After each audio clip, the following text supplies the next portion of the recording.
আসসালামু আলাইকুম। Ghost official পক্ষ থেকে প্রতির মতো শুরু করছি নতুন একটি ভৌতিক ঘটনা দিয়ে। আজকের ঘটনাটি পাঠিয়েছেন মাহমুদ ভাই। যে ঘটনাটি পাঠিয়েছেন সে ঘটনাটি মাহমুদ ভাইয়ের ভাষায় পড়ছি।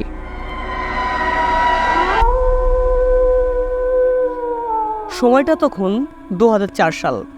আমি ব্রাক স্কুলের 3য় শ্রেণীতে পড়ি। তখনকার সময় আমাদের এলাকার কারো বাড়িতে কোনো ঘড়ি ছিল না, অর্থাৎ দেয়ালের ঘড়ি কারো বাড়িতে তেমন একটা পাওয়া যেত না। তখনকার সময় আমার বাবা একটি ঘড়ি কিনেছিলেন। ব্র্যাক স্কুলের ম্যাডাম সবাইকে ঘড়ি দেখানোর জন্য আমাদের বাড়িতে পাঠায়।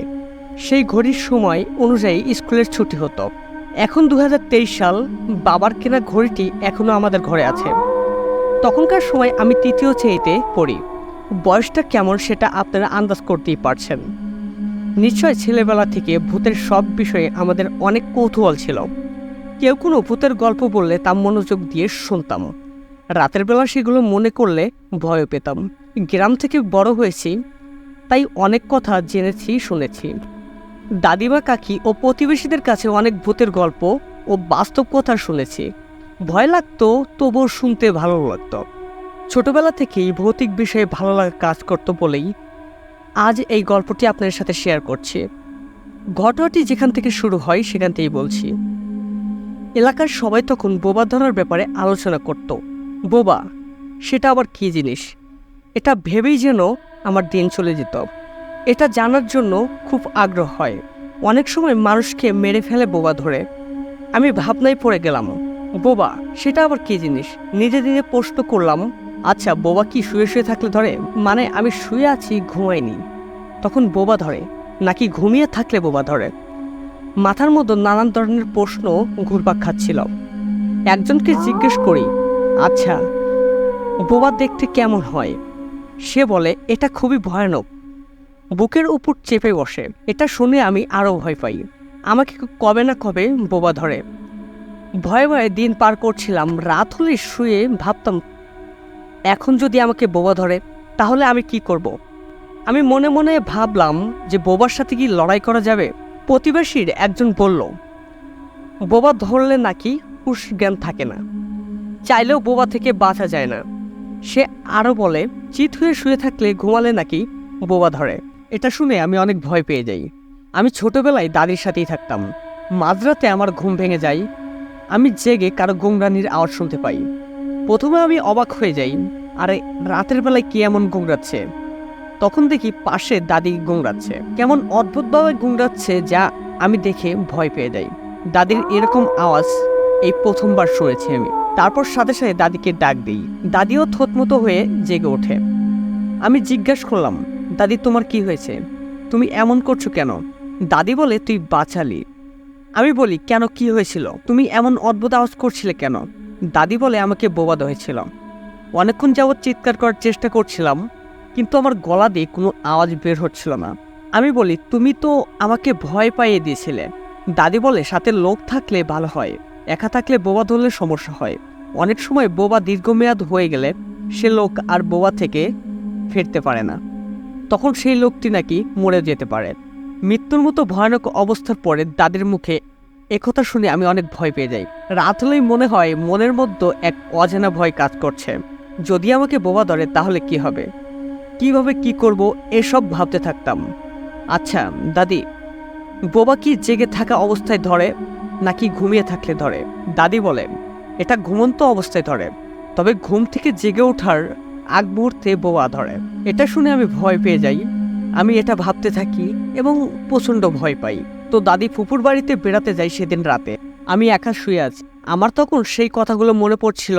দিনের বেলায় কয়েকজন মিলে বলছিল যে চিত হয়ে শুয়ে থাকলে নাকি নাক ও পায়ের আঙ্গুল সোজা হয়ে গেলে নাকি বোবা ধরে।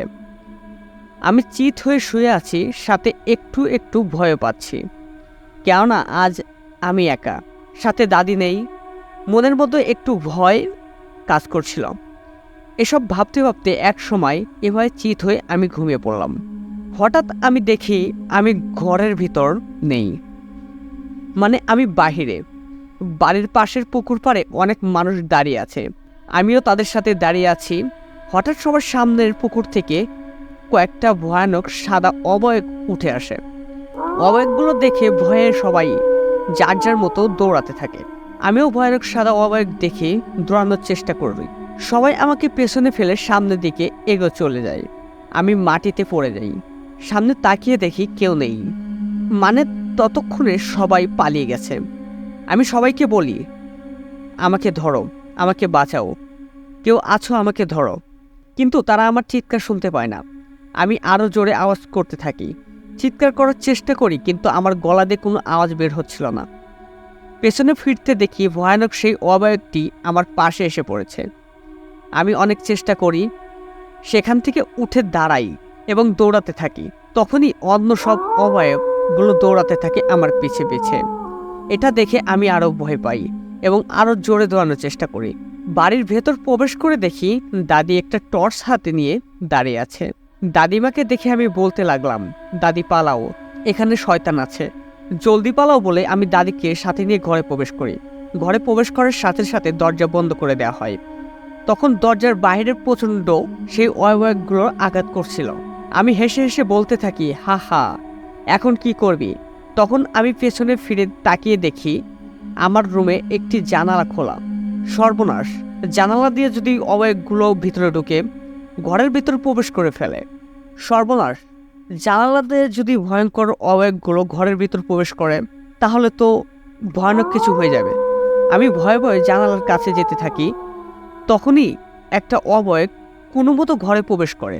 যখনই সেই অবয়বটি ঘরের ভিতর প্রবেশ করে তখনই আমার দাদিমা কেমন যেন করতে থাকে। এটা দেখে আমি ভয় পেয়ে যাই। দাদিমা কেমন যেন করছে, আমিও ভয় পাচ্ছিলাম। দাদি, তোমার কি হয়েছে? তুমি এমন করছো কেন? তখন দাদি আমাকে ধাক্কা দিয়ে মাটিতে ফেলে দিল। আমি মাটিতে পড়ে আছি। উঠতে চাইলে দেখি আমি কোনোভাবেই উঠতে পারছি না। দাদিমা আমার বুকের উপর বসে আমার গলা চেপে ধরেছে। আমি বারবার বলছি, দাদিমা তুমি কি করছো? আমাকে ছেড়ে দাও। হঠাৎই দাদিমা ভয়ানক একটা অশরীরী বা শয়তানের রূপ ধারণ করে। এখন কোন দিক থেকে অশরীর বা অবয়বটিকে দাদির মতো লাগছিল না। সে ভয়ানকভাবে আমার দিকে তাকিয়েছিল, আমার গলা শক্ত করে ধরে রেখেছে। আমি ভয়ে চিৎকার করতে থাকি, কিন্তু আমি পারছি না, কোনোভাবে আমি চিৎকার করতে পারছি না। তাছাড়াও আমি নড়াচড়া করতেও পারছিলাম না। মনে হচ্ছিল আমি নিস্তেজ হয়ে যাচ্ছি। অনেক চেষ্টার পর শেষবারের মতো আমি চিৎকার করি, ভয়ানক অবয়বটি সরাতে যাই। তখন আমার শরীরটা হালকা নড়ে ওঠে আর আমি বুঝতে পারি এখন আমি জেগে উঠেছি। তবে এখনও জাগিনি, মনে হচ্ছিল ঘুম থেকে জেগে ওঠার আগ মুহূর্ত আর কি। শরীরটা আরও নড়ে উঠল। সাথে সাথে আমি আন্দাজ করি ভয়ানক সেই অবয়বটি এখন আমার বুকের উপর থেকে সরে গেছে। তবুও আমি নড়তে পারছিলাম না। মানে ঘুম ভেঙেছে ঠিক, কিন্তু চোখ খুলতে পারছিলাম না। আমি নড়তেও পারছি না। অল্প, মানে আবারও বলছি, অল্প একটু সময় পরে আমি আবারও সেই দৃশ্য দেখি।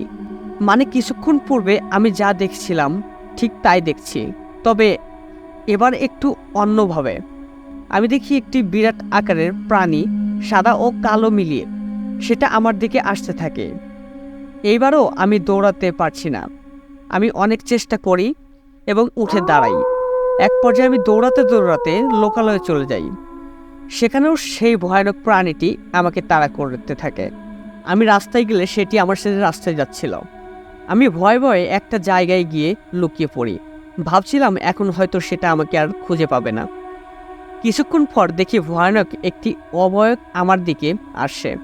একদিকে ভয়ানক সেই অবয়ব ও আরেক দিকে সেই ভয়ানক প্রাণীটি, দুদিক থেকে আমার দিকে তেড়ে আসে। এটা দেখে আমি খুব ভয় পেয়ে যাই। কি করব কিছুই বুঝতে পারছি না। ভয়ে আমি চিৎকার করতে থাকি, কিন্তু আমার গলা দিয়ে কোনো আওয়াজ আসছিল না। আমি তখন বুঝতে পারি আমি এখন স্বপ্নের মধ্যে আছি। যেভাবেই হোক আমাকে ঘুম থেকে জাগতে হবে। আমি অনেক চেষ্টা করার পর ঘুম থেকে জাগতে পারি। ততক্ষণে সেই ভয়ানক অবয়ব ও সেই ভয়ানক প্রাণীটি আমার খুব কাছাকাছি চলে আসে। আর তখনই আমি আবারও জেগে উঠি। এবারও খেয়াল করি আমি নড়তে পারছি না। মানে ঘুম ভেঙেছে ঠিকই, কিন্তু শরীর অবশ্যই আছে। অনেক চেষ্টা করার পর এবার আমি পুরোপুরি জেগে উঠি ও নড়তে থাকি। জেগেই আমি একটা ব্যাপার খেয়াল করি। আমি দেখি চিত হয়ে শুয়ে আছি। লোকমুখে যেমনটি শুনেছিলাম ঠিক যেভাবে আমার নাক ও পায়ের বৃদ্ধাঙ্গুল সোজা হয়ে আছে। আমি আর এভাবে কখনো শুয়ে থাকবো না। সাথে সাথে উঠে বসি দেখি আমার পুরো শরীর ঘেমে গেছে, খুব ভয় লাগছিল। রুমের লাইট জ্বালিয়ে দেখি কেউ নেই। তবু এতক্ষণ যা দেখলাম তা আর রেশ এখনো কাটেনি। মনের মধ্যে ভয় কাজ করছিল। ভাবছি আজ রাতে আর ঘুমাবো না, যদি ঘুমালে আবারও সেই ভয়ানক জিনিসটি দেখি। তাই কিছুক্ষণ বসে থাকার পর আবারও শুয়ে ঘুমিয়ে পড়ি। সে রাতে আর কিছু দেখিনি বা হয়নি। পরের দিন আমি নানাকে কল দিলাম। নানা 5 ওয়াক্ত নামাজ পড়ে, সে পরহেজগার মানুষ, তাকে আমার বাড়িতে আসতে বলি। নানা আসতে আসতে সেদিন বিকেল হয়ে যায়। নানা এসেই আমাকে সালাম দেয়, আমিও সালামের জবাব দেই, আবারও সালাম দেই। নানা বলে, কি হয়েছে তোমার, এত নার্ভাস লাগছে কেন? আমি তখন নানাকে রাতের দেখা সেই ঘটনাগুলো বলি। এখন আমি রাতে ঘুমাতেও ভয় পাই। তখন নানা সব কিছু শোনার পর বলে, নানা ভাই, তুমি ভয় পেও না, তুমি মনের দিক থেকে আগের থেকেই বিষয়টি নিয়ে ভাবছিলে। তাছাড়া এটা তোমাকে ভয়ানকভাবে দেখা দিয়েছে। তুমি দিনের বেলায় যে জিনিসটা নিয়ে ভাবো ও সময় কাটাও, রাতে ঘুমের মধ্যে তুমি সেই জিনিসটাই ভয়ানক রূপে দেখেছ। নানা আরও বলে, তুমি যখন ঘুম থেকে জাগ্রত হওয়ার পথে, তখন হ্যালুসিনেশনের মতো একটি অবস্থা সৃষ্টি হয়। তুমি গভীর ঘুমে একটি পর্যায়ে থেকে আরেকটি পর্যায়ে যাওয়ার সময় তোমার মস্তিষ্ক সতর্ক অবস্থায় থাকে। ঘুম ভেঙে গেলেও আসলে শরীর তখনও ঘুমেই থাকে, ফলে অনুভূতিটা তখন অন্যরকম থাকে। বিশেষ করে তখন আচ্ছন্ন থাকায় মানুষ অদ্ভুত কিছু দেখে থাকে। নানা আরও অনেক কথা বলেছিল, সেগুলো এখন মনে নেই। সাধারণত যাদের ঘুমের সমস্যা থাকে তারাই বেশি স্লিপিং প্যারালাইসিসে ভোগে। তুমি ঘুমের মধ্যে যা কিছু দেখেছ তা অনেকেই বিশ্বাস করে যে অলৌকিক কোনো কিছু এর জন্য দায়ী। আসলে এটি তোমার শরীর ভিত্তিক ব্যাপার, অন্য কিছু নয়। বোবা নামের ভূত ঘুমের ভেতর মুখ চেপে ধরে, তাই চোখ খুললেও মানুষ তখন কথা বলতে পারে না। আমি তখন নানাকে জিজ্ঞেস করি, আচ্ছা নানা, এটা সবাই বোবা বলে কেন? নানা বলে, তুমি যখন ঘুমিয়ে থাকো অদ্ভুত সব কিছু দেখতে পাও। প্রায় সময় তুমি কথা বলতে পারো না, কথা না বলাতে বোবার মতো একটা অবস্থা হয়। যেহেতু ঘুমের মধ্যে ভয়ানক একটি ভূত বা অন্য কিছু বোবা বানিয়ে দেয়, তাই বোবা। যা হোক, এটা হলো বোবা ধরা। নানা মনে হয় এটা বলেছিল, তখন সেটা বুঝিনি। স্লিপিং প্যারালাইসিস হয়তো। নানা আরও বলে, বোবা ধরলে তুমি যেহেতু তাৎক্ষণিকভাবে অতি অল্প সময়ের জন্য কথা বলার ও চলন শক্তি হারিয়ে ফেলো, তো এটিকে ঘুমের প্যারালাইসিস বলে। আমি নানার মুখে এসব শুনে অবাক দৃষ্টিতে তাকিয়ে থাকি।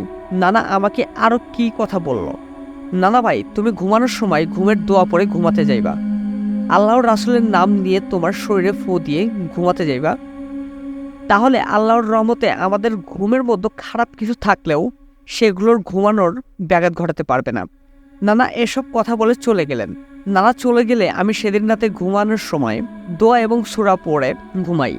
ইনশাল্লাহ এরপর থেকে দীর্ঘদিন আমার আর বোবা নাম কোনো ভূত দেখা দেয়নি। ঘটনাটুকু এতটুকুই ছিল। ঘটনাটি ভালো লাগে অবশ্যই শেয়ার করবেন। ধন্যবাদ।